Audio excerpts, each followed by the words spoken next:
Pero antes de entrar de lleno en el texto, quisiera contarles la historia de un atleta llamado Eric Liddell. Tal vez ustedes han visto la película En alas de águila. Y si no, se la recomiendo. Es una película muy bonita, En alas de águila, que narra la historia de Eric Liddell, un famoso atleta escocés que ganó la carrera de 400 metros en los Juegos Olímpicos de 1924 en París. Una de las razones por las que Liddell se hizo tan famoso era porque él era muy bueno corriendo, pero más que eso, porque él se rehusó a correr la carrera de 100 metros para la que él había entrenado por años, porque se hacía el día domingo. Sus convicciones eran que él no podía correr el domingo porque era el día del Señor. Él quería honrar al Señor. Y muchos en su país le presionaban y decían, no, tú tienes que correr, tú estás representando a nuestro país. No puedes dejar de ganar la medalla de oro por nosotros, tienes que correr. Pero él decía, no voy a correr, no voy a correr. Y mientras que la carrera se hizo, él estaba en la iglesia adorando al Señor. Para la sorpresa de muchos, más el jueves de esa semana, él decidió correr la carrera de 400 metros. Una carrera para que él nunca se había preparado, mucho más exigente. Y ese mismo día, dice el biógrafo Eric Metaxas en su libro 7 hombres y el secreto de su grandeza, se lo recomiendo. Él dice que Eric Liddell recibió un papel de alguien que más tarde leyó en el vestuario cuando él se estaba cambiando para comenzar la carrera. Y ese papelito tenía Primera de Samuel 2:30 escrito ahí. Ese papelito decía, yo honraré a los que me honran. Esa misma tarde él ganó la carrera. Él ganó la carrera batiendo un récord mundial, corriendo 400 metros en 47.6 segundos y llevándose la medalla de oro para su país. Eric honró a Dios y Dios lo honró a él. Ese es un buen ejemplo de integridad. Pero para la sorpresa y desilusión de muchos, en su regreso a su país, él anunció que se iba a retirar del atletismo. Él dijo, no voy a correr más, sino que más bien me voy a dedicar a ser un misionero. Y estudió teología y se fue apoyado por la Sociedad Misionera de Londres a China, donde se casó con su esposa Florencia y donde enseñó a muchos inglés, química y otras cosas. Y también les predicó el Evangelio. Pero para hacerles la historia corta, durante el tiempo de la ocupación de los japoneses en China, en la Segunda Guerra Mundial, Liddell vio cosas muy fuertes. Había muerte, destrucción por todas partes. Liddell envió a su familia, a su esposa y sus hijas a Canadá para que pudieran escapar de la guerra. Pero Liddell escogió quedarse en China para seguir predicando a los locales, para seguir anunciándoles a Cristo a la gente que no podía escuchar de Jesús. Él decidió quedarse allá para ayudar a otros a conocer a Jesús en medio de la guerra y de condiciones muy duras. Eventualmente en la película se muestra cómo los extranjeros les pusieron en una cárcel en condiciones muy duras. Y más adelante Eric Liddell murió de un tumor en el cerebro a los 43 años, el 18 de febrero de 1945. Entonces, ¿por qué esta historia pareciera que tiene un final triste? Y no nos gustan los finales tristes. Pero esta historia es un ejemplo de un hombre que, pudiendo regresar a la estabilidad, a la fama, al reconocimiento, a la gloria de haber sido un ganador olímpico de la medalla de oro, él prefirió quedarse para sufrir, para hacerle un bien espiritual a otros. Él prefirió quedarse allá para que pudieran escuchar el Evangelio y ser salvos aun cuando les pudiera costar la vida. Y esta ilustración es un ejemplo del amor que Pablo tiene por el pueblo de los judíos, como lo vamos a ver ahora en un momento. Es una ilustración que él tenía, por el amor que Pablo tenía y el deseo de que otros pudieran ser salvos y pudieran conocer a Cristo, aun cuando a él pudiera costarle la vida. Es un ejemplo de un amor sacrificial. Acompáñenme por favor a Romanos 9, 1 al 5. Allí dice Pablo: digo la verdad en Cristo, no miento. Mi conciencia me da testimonio en el Espíritu Santo. Tengo una gran tristeza y un continuo dolor en mi corazón, porque desearía ser yo mismo maldecido y separado de Cristo por amor a mis hermanos, por los de mi propia raza que son israelitas. De ellos son la adopción, la gloria, el pacto, la promulgación de la ley, el culto y las promesas. De ellos son los patriarcas, y de ellos, desde el punto de vista humano, vino Cristo, el cual es Dios sobre todas las cosas. Bendito sea por siempre. Amén. Amén. Vamos a enfocarnos en dos puntos generales en este texto. Primero, la tristeza de Pablo. Si quieren tomar notas, esta es la estructura o la división del texto. La tristeza de Pablo en los versículos 1 al 3. Y en los versículos 4 al 5, los privilegios de Israel. Los privilegios de Israel. Los versículos 4 al 5. Para los que nos han seguido en la serie de Romanos, probablemente ustedes podrán notar un cambio en el tono de Pablo.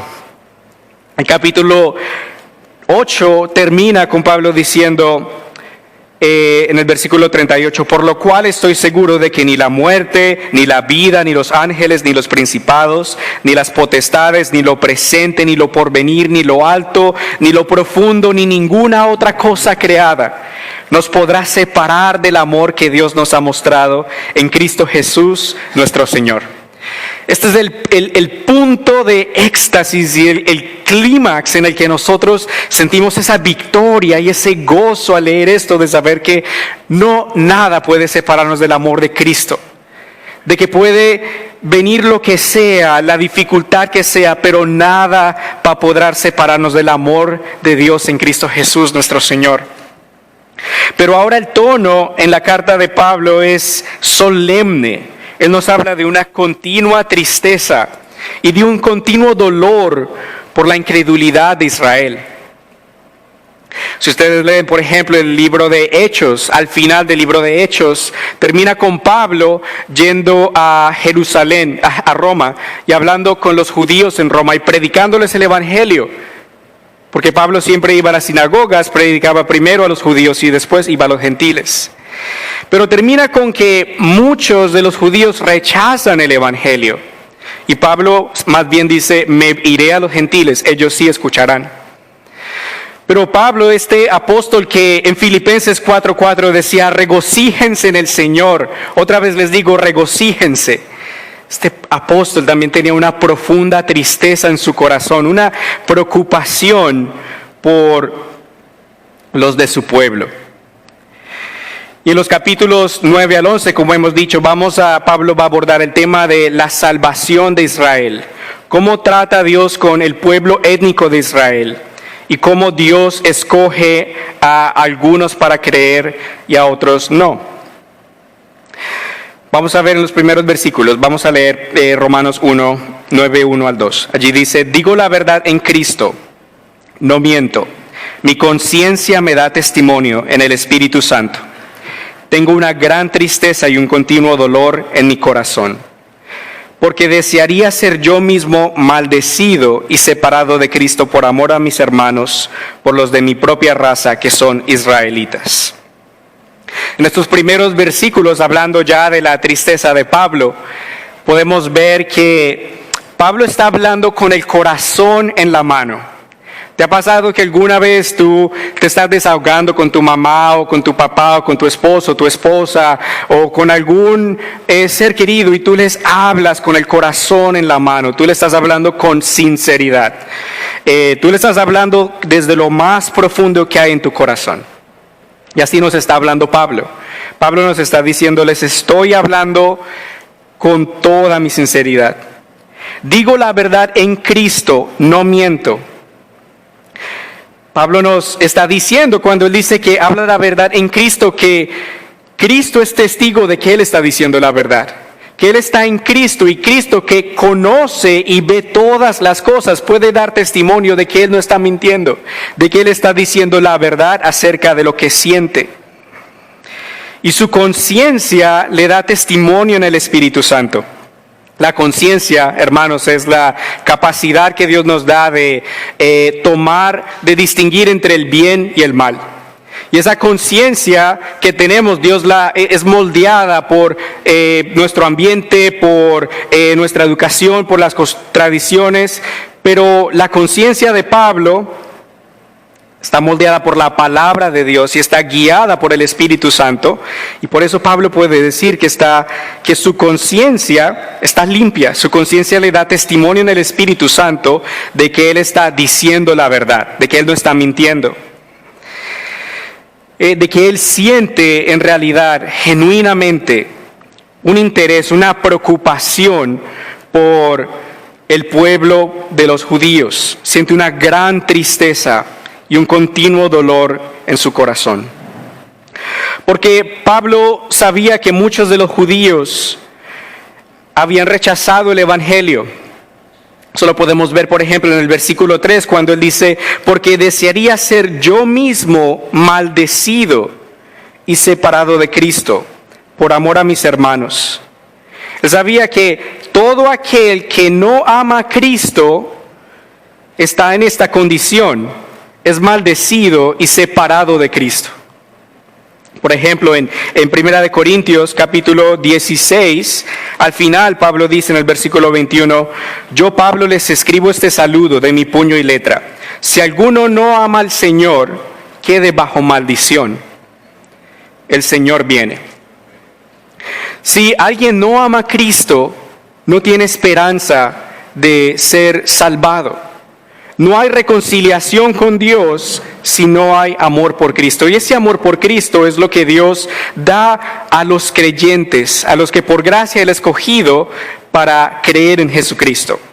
Entonces Pablo se preocupaba por la condición de aquellos familiares o aquellos hermanos a los de su propia raza que no amaban a Cristo, que habían rechazado el Evangelio. Y tal vez te ha pasado, como a mí me ha pasado, que tú piensas en algún familiar tuyo y tú te preocupas y tú dijeras, cuánto quisiera que él o ella creyera. Cuánto quisiera que mi abuelo se arrepintiera y creyera en el Señor. Cuánto quisiera que mi tío o mi tía se arrepintiera. ¿Qué no daría yo para que eso fuera así? Eso es lo que Pablo siente. ¿Cómo quisiera yo que mis hermanos, los de mi propia raza, que son israelitas, pudieran creer en Cristo? Pablo estaba preocupado por la condición espiritual de ellos y esto que él está diciendo es algo asombroso.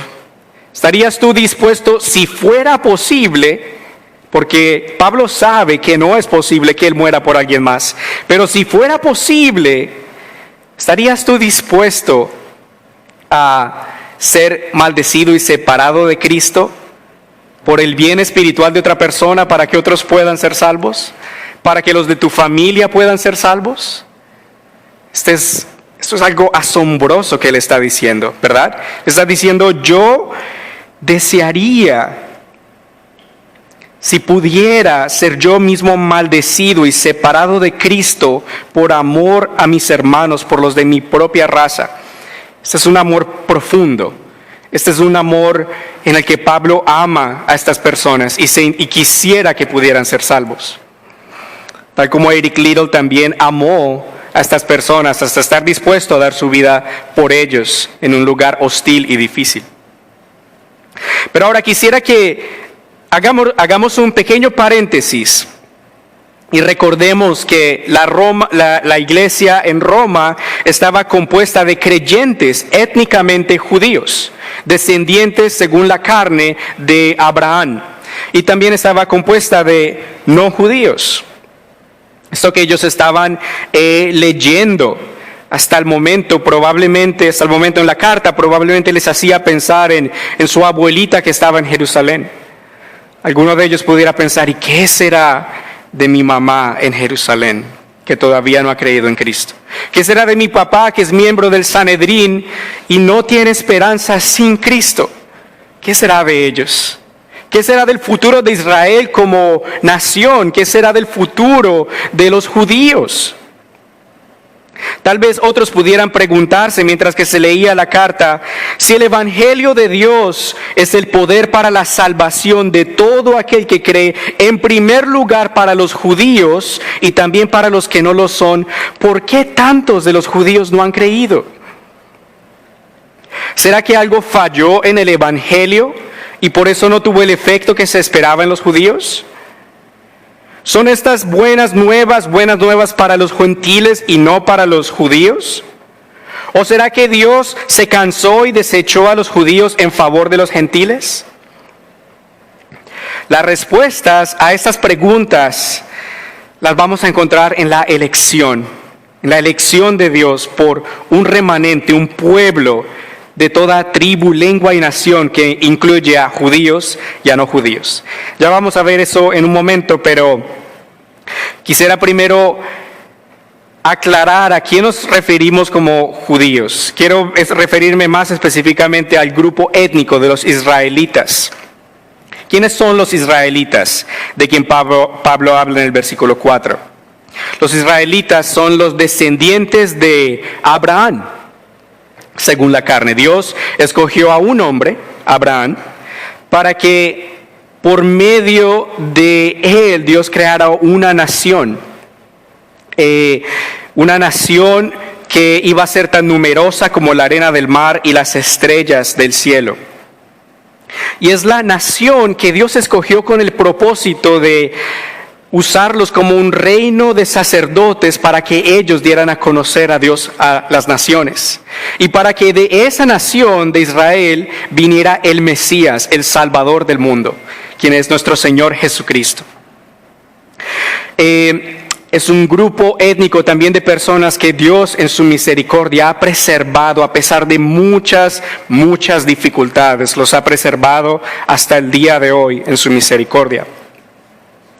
En el día de hoy hay un estado político de Israel en el Medio Oriente que se fundó en el año 1948 después de la Segunda Guerra Mundial. Y desde entonces, desde el tiempo de Abraham hasta el día de hoy, hay un grupo étnico que son llamados israelitas. Ahora, si fijamos nuestros ojos en los versículos 4 y 5, podemos ver el segundo punto, los privilegios de Israel. Estas son cosas que Dios le dio únicamente a Israel en el Antiguo Testamento y son cosas maravillosas. Por ejemplo, Dios les dio la adopción. De ellos son la adopción. Ustedes pueden leer, por ejemplo, en Éxodo capítulo 4, versículo 22, que Dios le dice al faraón, deja ir a Israel. Cuando el faraón los tenía a los hebreos como esclavos en Egipto, Dios le decía, déjalos ir para que ellos vayan al desierto y me adoren. Porque Israel es mi hijo, Israel es mi primogénito. Dios los escogió para adoptarlos a ellos como nación. Dios también les dio la gloria. Ustedes pueden leer en Primera de Reyes, capítulo 8, versículos 10 al 11, cuando Salomón, el hijo de David, construyó el templo que David deseaba construir para Dios. Y cuando llevaron el arca del pacto al templo, la gloria de Dios reposó sobre ese templo. La gloria del brillo y la magnificencia de Dios reposó allí. Ellos podían ver la gloria de Dios, es algo que otras naciones, que no fue dado a otras naciones. Dios también les dio el pacto. Ustedes pueden ver en Éxodo 20 cuando Dios le da los 10 mandamientos, le da sus leyes al pueblo de Israel. Ustedes pueden ver en que Dios les dio la promulgación de la ley o les dio la ley en Éxodo capítulo 19. Que Dios también les dio el culto. Lo pueden ver en Éxodo 29 cuando también Dios les da las instrucciones a los israelitas de cómo deben adorarle, de cómo ellos debían llevar ofrendas a Él para adorarle. Ellos tenían el privilegio de administrar el tabernáculo donde Dios se reunía con el pueblo. Dios también les dio grandes promesas como el pacto davídico, donde Dios le prometió a David que él tendría un descendiente que se sentaría en el trono de David y que reinaría para siempre. Dios le dio a ellos también los patriarcas, le dio a Abraham, a Isaac, a Jacob, le dio a los 12 hijos de Jacob. Pero la mayor bendición que Dios le dio a los judíos, al pueblo israelita, es a Cristo. Porque Cristo es Dios sobre todas las cosas. Bendito sea por siempre. La salvación viene de los judíos, le dijo Jesús a la mujer samaritana en Juan capítulo 4, versículo 22. Le dice, la salvación viene de los judíos porque Jesús era judío. Jesús nació en Belén. Jesús nació en la tierra de Israel, en Judá. No hubo otra nación que recibiera todos estos privilegios y todas estas bendiciones. Pero Dios no los escogió porque ellos fueran dignos o hubiera algo especial en ellos. Dios no los escogió porque Dios necesitara algo de ellos. Más bien Dios los escogió por su bondad y por su amor. Dice Deuteronomio 7 al 8, acerca de Israel. El Señor los quiere y los ha escogido, no porque ustedes sean más numerosos que todos los pueblos, pues ustedes eran el pueblo más insignificante de todos, sino porque el Señor los ama y porque quiso cumplir el juramento que les hizo a sus padres. Por eso el Señor los ha sacado con mano poderosa, por eso los ha rescatado de la esclavitud y del poder del faraón, el rey de Egipto. Dios los escogió por gracia, Dios los escogió por su bondad. Dios no escoge a nadie porque tenga algo que pueda darle a Dios o porque sea bueno en sí mismo, sino porque Dios es bueno. Dios se complace en escoger a algunos por su bondad. Entonces, si los judíos tenían todas estas bendiciones y privilegios, ¿por qué mayormente no han creído? ¿Por qué el motivo de la tristeza de Pablo? ¿Por qué está Pablo triste? Porque ellos no han creído. Bueno, vamos a los versículos 6 al 10 para entender un poquito más de cómo funciona la elección. Allí Pablo dice, ahora bien, no estoy diciendo que la palabra de Dios haya fallado, porque no todos los que descienden de Israel son israelitas, ni todos los descendientes de Abraham son verdaderamente sus hijos. Pues dice, tu descendencia vendrá por medio de Isaac. Esto significa que los hijos de Dios no son los descendientes naturales, sino aquellos que son considerados descendientes según la promesa. La promesa dice así, por este tiempo vendré y Sara tendrá un hijo. Ustedes regresan a Génesis, podrán ver que Dios le prometió a Abraham que él le daría un hijo a sus 100 años de edad.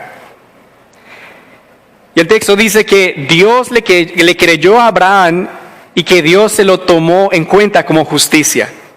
Abraham creyó aun cuando las posibilidades humanamente estaban en contra de él creyó en Dios y Dios se lo contó como justicia y creyó que Dios le daría un hijo llamado Isaac.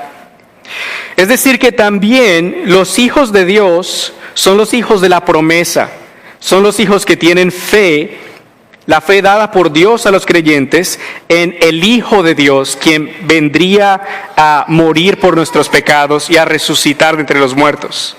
Ismael, que fue el hijo de Abraham por la sierva Agar, no fue contado según la promesa.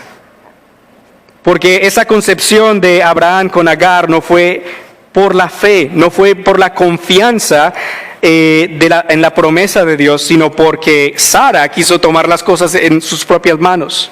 Quiso forzar la mano de Dios para que Dios le diera un hijo a ella. Pero vemos aquí en el texto que los hijos de la promesa, ellos son los verdaderos descendientes de Abraham. Los que, como Abraham, han puesto su fe en lo que Dios ha prometido. ¿Y qué ha prometido Dios? Dios prometió enviar a su Hijo, Jesucristo, para ser nuestro Salvador, para morir por nosotros en la cruz y resucitar de entre los muertos. Entonces, si tú crees en Jesucristo, tú eres un hijo de la promesa. Tú eres una hija de la promesa. Tú también eres descendiente de Abraham. Tú también eres contado como esa estrellita en el firmamento y como ese grano de arena en la incontable playa de Dios. Tú eres parte de los hijos de Dios, y no porque lo hayas merecido, no por cuál sea tu apellido, cuál sea tu genealogía, sino porque Dios te ha escogido para que tú creas en Él. Es decir, que la palabra de Dios, el Evangelio, no ha fallado, sino que por el solo hecho de ser judío no se es salvo.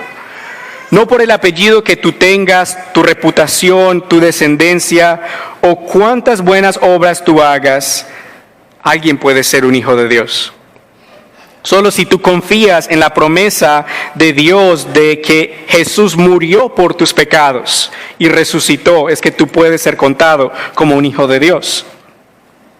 Así que Israel, en gran parte, no ha creído porque, como dice Romanos 30 al 33, buscó establecer su propia justicia. Ellos quisieron llegar a Dios por las obras de la ley y no por la fe. Pero el plan de Dios siempre fue que los creyentes fueran salvados por la fe, porque el justo vivirá por la fe. Pablo también ya nos había dicho antes en Romanos 2:28 que lo exterior no hace judío a nadie.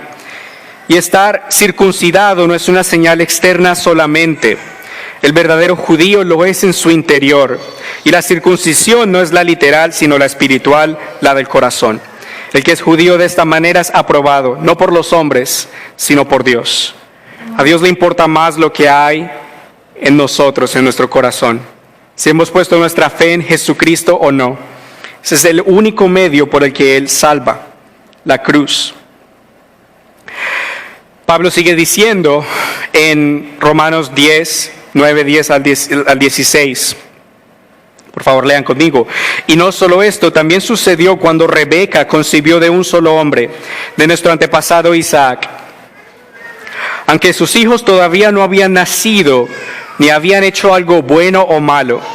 Y para confirmar que el propósito de Dios no está basado en las obras, sino en el que llama, se le dijo, el mayor servirá al menor.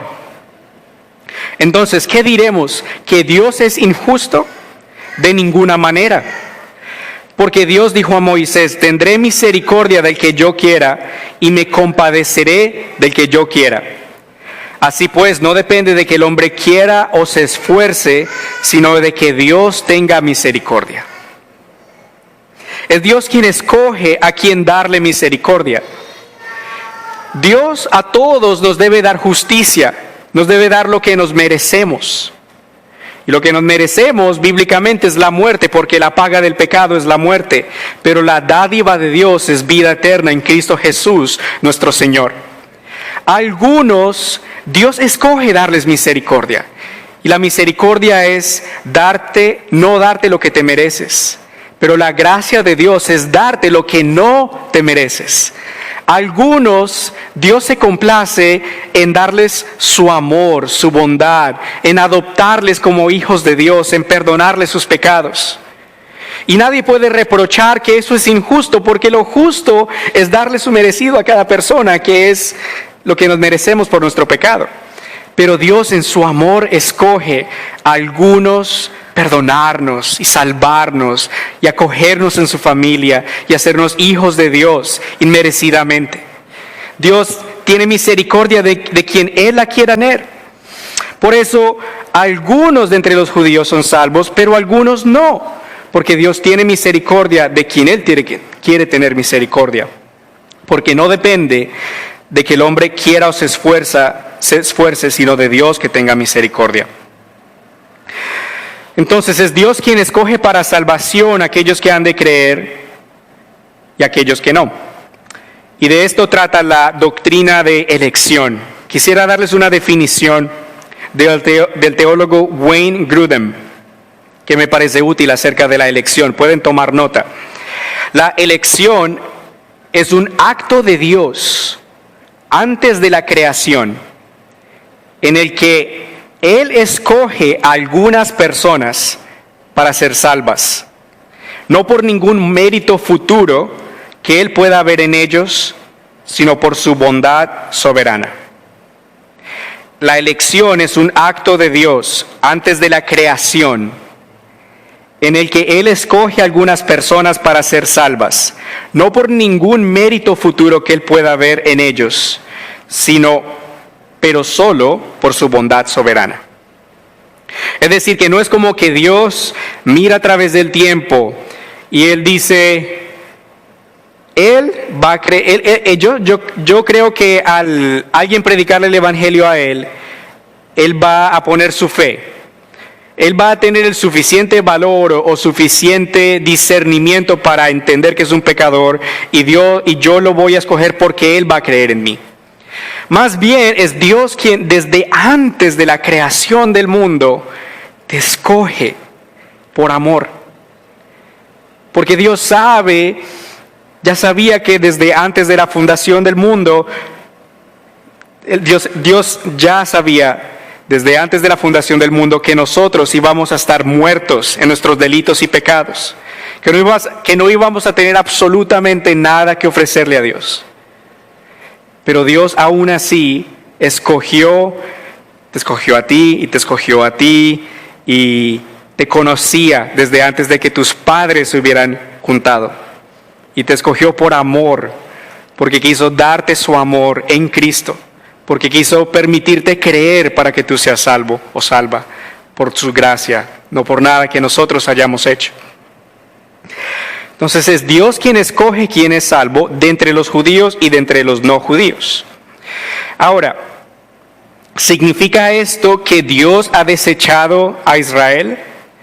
¿Significa que Dios dijo, estoy cansado de esta gente que solo hace ídolos, que hizo un becerro en el desierto y que me rechaza, que han rechazado a mi hijo? Pablo dice en Romanos 11, 1 al 5, por lo tanto pregunto, ¿acaso Dios desechó a su pueblo? De ninguna manera, porque también yo soy israelita, descendiente de Abraham y de la tribu de Benjamín.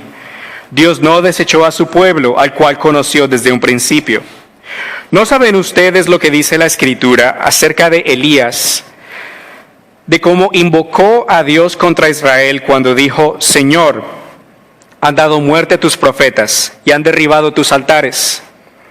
Solo yo he quedado y procuran matarme. ¿Y cuál fue la respuesta divina? Me he reservado 7,000 hombres que no han doblado la rodilla delante de Baal.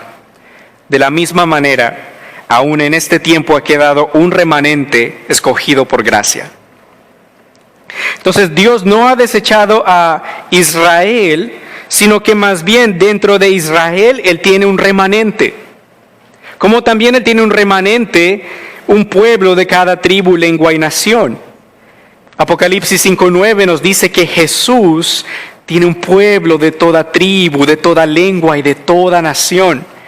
Él tiene gente de Guatemala, de El Salvador, de Israel, de Venezuela, de Bolivia, de Perú, de Colombia, de todas partes. Él tiene un pueblo de Egipto, tiene un pueblo de Indonesia, un pueblo de Pakistán, tiene un pueblo de Estados Unidos que algún día se va a reunir delante del trono de Jesucristo y que lo va a alabar por los siglos de los siglos. Entonces, Él tiene un remanente que, como el texto nos dice, ha sido escogido por gracia. Entonces vemos, hermanos, que claramente es Dios quien escoge quién es salvo. Y es Dios quien escoge a quien Él le da misericordia. Pero también somos nosotros quien tenemos una responsabilidad de creer. En muchas partes de la Escritura se nos da a entender que nosotros tenemos también una voluntad y la responsabilidad de creer en Jesucristo, de responder a Jesús. Cuando Jesús levantó a Lázaro, Él dice: yo soy la resurrección y la vida, y todo aquel que crea en mí, aunque esté muerto, vivirá. Y todo aquel que vive y cree en mí no morirá eternamente. ¿Crees esto?, le pregunta él a Marta. Tenemos que creer. También hay en nosotros una responsabilidad de que debamos creer en Jesucristo. Ahora Dios va a obrar en nosotros para que Él guíe nuestros pensamientos, nuestras emociones, las circunstancias y todo lo necesario para que nosotros podamos escuchar el Evangelio y podamos creer. Pero nosotros también tenemos que responder arrepintiéndonos de nuestros pecados y creyendo en el Evangelio. Ahora, si Pablo sabía que Dios ya había escogido a algunos para salvación y otros no, ¿por qué sentía tristeza? ¿Por qué Pablo dedicaría toda su vida para pasar naufragios, ser latigado, ser traicionado y pasar unas necesidades grandísimas, inimaginables? ¿Por qué Eric Liddell habría de dejar ir a su esposa y a sus hijas y morir en China y nunca volver a verlas? Si Dios ya sabe quién va a ser escogido, si Dios ya sabe quién va a ser salvado, ¿para qué predicarle a otras personas? Pablo dice en 2 de Timoteo 2:10, hablándole a Timoteo: acuérdate de Jesucristo, del linaje de David, que resucitó de los muertos conforme a mi evangelio, en el cual sufro penalidades y hasta encarcelamientos, como si fuera yo un malhechor, pero la palabra de Dios no está presa. Por eso todo lo soporto por causa de los escogidos, para que ellos también obtengan la salvación que es en Cristo Jesús con gloria eterna. Pablo estaba dispuesto a soportar todo esto porque él sabía que es necesario que se le predicara a otros para que otros pudieran creer. Porque Romanos 10:17 nos dice que la fe viene por el oír y el oír por la palabra de Cristo. ¿Cómo creerán si no se les han predicado? ¿Y cómo predicarán si no se les ha enviado? Por eso es necesario que nosotros le prediquemos a otras personas, porque ¿cómo van a poder creer en un Cristo de quien nunca han escuchado? Por eso nosotros, como creyentes que tenemos el tesoro del Evangelio, tenemos la gran responsabilidad y el privilegio de anunciar las buenas nuevas a otros que no han escuchado de Cristo. También Pablo hacía esto, y debemos hacerlo nosotros, porque nosotros no podemos ver, no es visible quiénes son los creyentes, quiénes son los elegidos. Por los frutos los conocerás. Tú puedes saber quién es creyente y puedes dar testimonio de la fe de alguien porque esa persona confiesa a Jesucristo como Señor y porque los frutos del Espíritu se manifiestan en esa persona. Pero entre los que todavía no son creyentes, tú no vas a poder ver que él o ella o este niño va a ser creyente o no. Por eso nosotros tenemos que predicarle a todos, tenemos que predicarle a todo el mundo, porque es posible que aquella persona que tú nunca en la vida te imaginaras que fuera a venir a Cristo, tú le puedas llamar hermano o hermana. Porque Dios tiene el poder para salvar al más vil de los pecadores. ¿Quién iba a imaginarse que Saulo de Tarso, quien estaba ahí cuando estaban apedreando a Esteban, iba a ser el apóstol a los gentiles? ¿Quién iba a imaginarse que este hombre, quien hizo tanto daño a la iglesia, fue alguien que Dios iba a escoger para escribir la mitad del Nuevo Testamento y para llevar el Evangelio a muchísimas partes del antiguo mundo. Por eso, no nos cansemos de hacer el bien y no nos cansemos de predicar el Evangelio a otros, porque puede que la persona que tú menos te lo esperas sea algún día un hijo de Dios o una hija de Dios. Porque es por gracia, no es por ningún mérito en nosotros, sino es por gracia que el Señor nos escoge. Hermanos, regresando al versículo 3, quisiera leerlo otra vez. Pablo dice, desde el versículo 2, tengo una gran tristeza y un continuo dolor en mi corazón, porque desearía ser yo mismo maldecido y separado de Cristo por amor a mis hermanos, por los de mi propia raza, que son israelitas. Ya sabemos que Pablo tenía un profundo amor por los israelitas, que Pablo deseaba la salvación de ellos y que Pablo intercedía por ellos. Hay dos ejemplos más similares que quisiera también compartirles. En Éxodo 32 ocurre el incidente en que después de que Israel recibió la ley, el pacto, y después de que Moisés fue a la cima de la montaña, no pasó mucho tiempo hasta que ellos fundieron todo el oro que tenían y hicieron de eso un becerro de oro y lo adoraron. Y eso airó a Dios. Y Moisés dice en Éxodo 32:31, este pueblo ha cometido un gran pecado, pues se hicieron dioses de oro. Te ruego que les perdones su pecado, de lo contrario, bórrame ya del libro que has escrito. Moisés estaba dispuesto a que se borrara su nombre del libro de la vida y que Dios tuviera misericordia de este pueblo. En Mateo 23, 37 y 38 Jesús dice, Jerusalén, Jerusalén, que matas a los profetas y apedreas a los que son enviados a ti.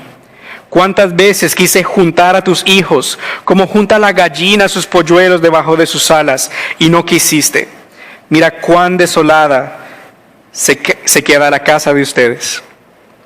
Este es el corazón de alguien que quiere el bien espiritual de otra persona. Este es el corazón de alguien que está dispuesto a amar tanto para desear morir por alguien más.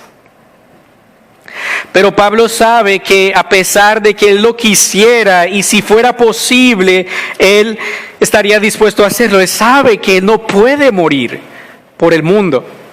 Él sabe que su sangre también está contaminada por el pecado y que él no puede redimir a otros. Él sabe que solo Cristo puede hacer esto por nosotros. Gálatas 3:13 nos dice, Cristo nos redimió de la maldición de la ley y por nosotros se hizo maldición. Porque está escrito, maldito todo el que es colgado de un madero. Pablo no podía llevar nuestra maldición, pero Jesucristo sí llevó nuestra maldición. Jesucristo, el Hijo de Dios, quien es Dios sobre todas las cosas, la persona más importante, más valiosa de todo el universo, el creador de todas las cosas, el Hijo de Dios, Él se hizo humano y vino de entre los judíos.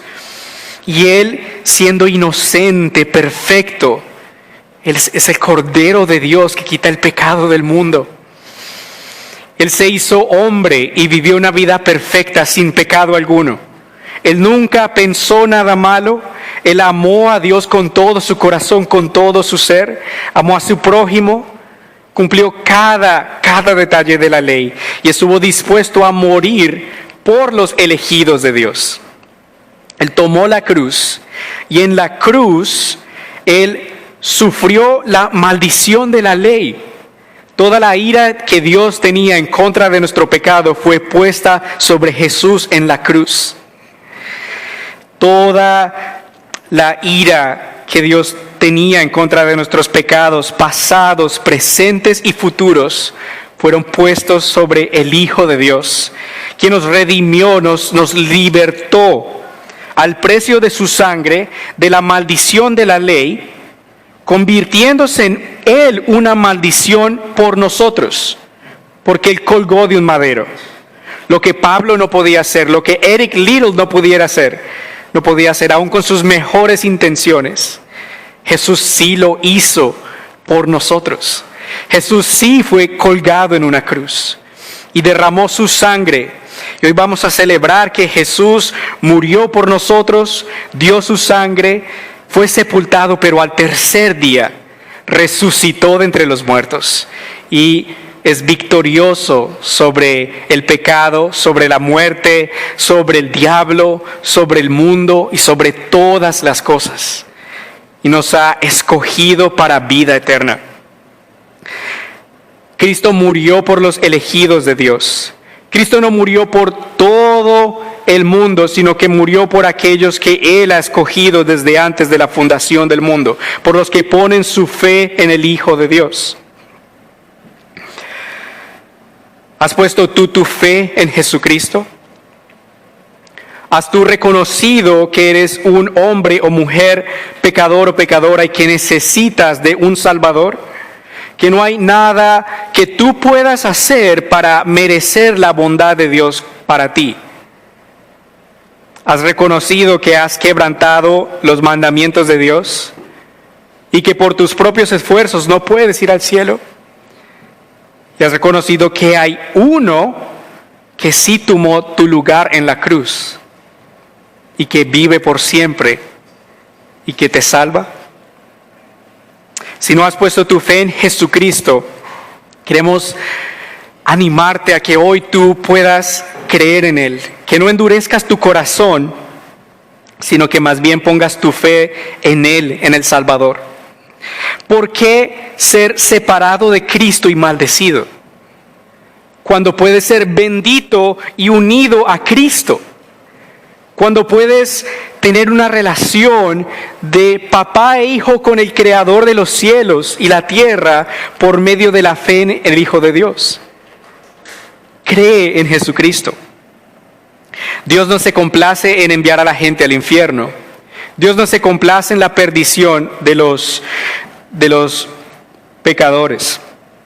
Ezequiel 33:11 nos dice: pues yo, su Señor y Dios, juro que no quiero la muerte del impío, sino que éste se aparte de su mal camino y viva. ¿Por qué ustedes, pueblo de Israel, quieren morir? Apártense de su mal camino. Dios no quiere Dios no se complace, no se alegra, no se deleita en que la gente muera en el infierno, sino que más bien Dios tiene paciencia con nosotros, esperando que nos arrepintamos y vengamos a Cristo. Entonces no tardes más en reconocer tu pecado y en clamar misericordia al Hijo de Dios, que puede perdonarte todos tus pecados. Alguien pudiera decir también que si Dios ya escogió y ya determinó quién cree, ¿tengo en realidad yo algún rol aquí? ¿Tengo en realidad yo tengo yo voluntad para creer? ¿Tengo yo alguna responsabilidad? Pues sí, Dios te ha dado voluntad, tú puedes tomar decisiones, y aunque no escoges tú a Dios, tú puedes creer. Y si te es difícil creer, tú puedes decir: ayúdame a creer, Señor, ayúdame a creer, necesito tu ayuda, ayúdame a vencer mi incredulidad. Pero humíllate delante del Señor y muéstrale tu necesidad de Él.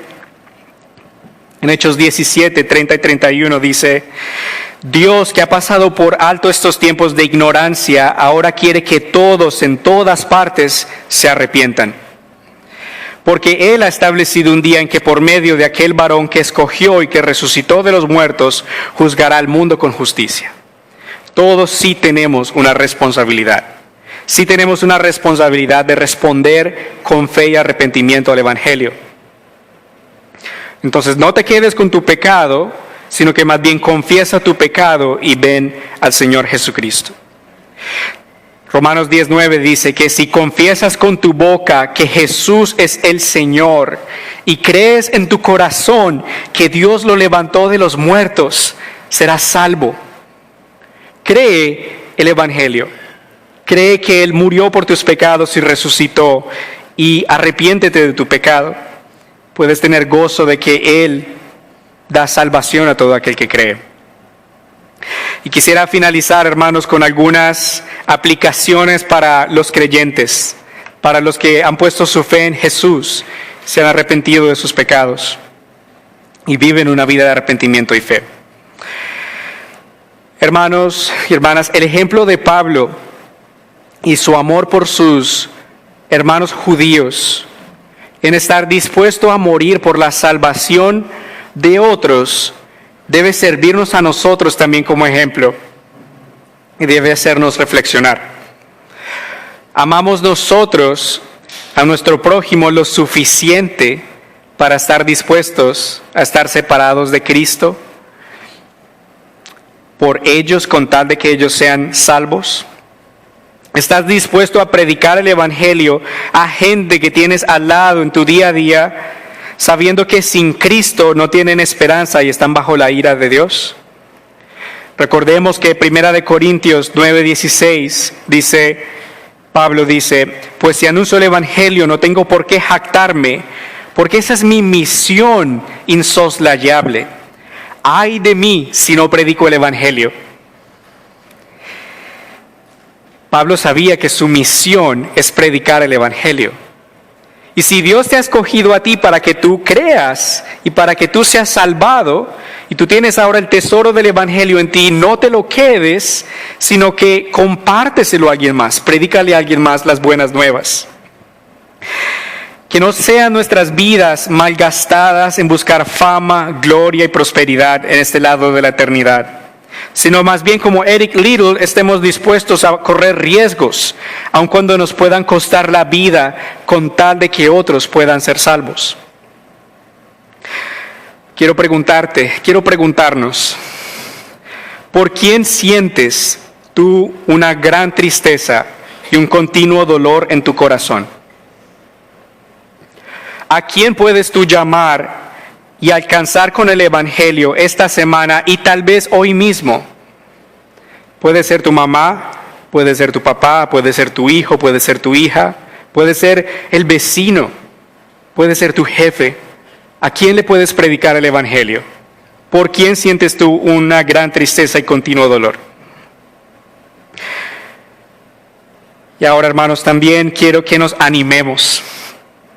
Que nos animemos con la doctrina de la elección. Yo reconozco que es compleja, que requiere que escudriñemos y estudiemos las Escrituras, pero es una doctrina que a los creyentes nos da seguridad, nos da gozo, nos da paz, nos da confianza. Entonces, en estos siguientes meses, sumérgete en Romanos 9 al 11. Estudia la palabra en estos capítulos, y si tienes preguntas, pregunta por el grupo de miembros, porque todos estamos aprendiendo, para que tú puedas animarte en que Dios te ha escogido a ti por gracia, porque te ha amado, porque ha escogido amarte, no porque tú lo merezcas, sino porque Él escogió amarte. Entonces quiero decirte 3 cosas. Primero, ten paz. Ten paz de que sea cual sea la lucha que tú puedas estar pasando, sea con tu estatus migratorio o tu situación de trabajo o con tu salud o con escasez económica o persecución o lo que pueda ser, ten paz de saber que si Dios te escogió desde antes de que el mundo fuera creado, Él va a cuidar de ti. Porque la buena obra que Él comenzó, la consumará hasta el día de Jesucristo. Dios se va a asegurar de que tú tengas todo lo necesario para la vida y la piedad, para que tú puedas seguir creciendo y puedas seguir en el camino de la santidad, de la santificación, hasta que tú llegues a la meta final, que es la glorificación. Dios no te va a dejar, Dios no te va a abandonar, sino que Él va a estar contigo. Entonces ten paz de que si tú has creído en Cristo, Tú estás entre los elegidos. Si tú has creído en el Señor Jesucristo y te has arrepentido de tus pecados, tú eres contado entre el remanente de Dios. Tú eres contado entre aquellos a quien Dios ama. Y Dios va a cuidar de ti y te va a sostener hasta el día que Él regrese. Entonces ten paz. Cuando venga la tribulación, cuando venga la tormenta, recuerda que Él te ha elegido. Y Él no va a cambiar de parecer. Porque Él es fiel a sus promesas. Él cumple todo lo que promete. Él todo lo hace bien. Él no se equivoca. Entonces, confía en Él, en que Él cuidará de ti. Recordemos que Romanos 8:32 nos dice que Dios, el que no escatimó a su propio Hijo, sino que lo entregó por todos nosotros, ¿cómo no nos dará también con Él todas las cosas? Te va a dar todo lo que necesites para la vida y la piedad. Puede que no nos dé todo lo que querramos de este lado de la eternidad, pero nos va a dar todo lo que necesitemos para llegar allá a la glorificación. Entonces descansa en el Señor. Descansa, que tu alma descanse en gozo en el Señor. Ten gozo también de que Dios te escogió a ti. Dios me escogió a mí. Salmos 8:4 dice, ¿qué es el ser humano para que en él pienses? ¿Qué es la humanidad para que le tomes en cuenta? Con todo el cariño y el respeto que le tengo a cada uno de ustedes, ponte a pensar por un momento, ¿quién soy yo para que Dios se haya fijado en mí? De entre todos los billones de personas que han existido, desde que Dios creó la tierra, desde Adán y Eva hasta ahora, Dios te escogió a ti. Si tú has puesto tu fe en el Señor Jesucristo, tú puedes saber que yo soy contado como uno de los hijos de Dios. Dios me ama y está conmigo. Y no es porque yo me lo haya merecido, porque yo tenga algo bueno en mí, sino es porque Él es bueno y me escogió a mí. Entonces ten gozo, alégrate que tienes un Dios que es bueno y amoroso y que te ha elegido, no por lo que tú eres, sino por cuán bueno Él es. Y también que el ejemplo de Pablo, hermanos, sirva para que alcancemos a los perdidos. No nos quedemos con el Evangelio para solo nosotros nutrirnos a nosotros mismos, sino también compartamos estas buenas nuevas, que es el único mensaje que trae salvación al mundo. Oremos. Señor, te damos muchas gracias por tu palabra. Te damos gracias, Señor, porque nos escogiste, no por nada bueno en nosotros, sino por tu bondad. Te damos gracias, Señor, porque a ti te ha complacido permitirnos creer en el Hijo de Dios. Te pedimos, Señor, que sigas conformándonos a la imagen de tu Hijo Jesús y que podamos crecer para ser más como Él día a día. También oramos, Señor, por aquellos que todavía no te conocen. Oramos por los judíos. Oramos que ellos puedan también creer que Jesús es el Mesías y que tú todavía estás salvando a todo aquel de toda tribu, lengua y nación que se arrepiente y confía en Cristo. Ayúdanos, por favor, a predicar este evangelio a todo el mundo para que por tu gracia muchos más puedan ser salvos y podamos tener la alegría y el gozo de estar contigo, adorándote por toda la eternidad. Te adoramos, Señor, en el nombre de Jesús. Amén. Amén. Señor les bendiga, hermanos.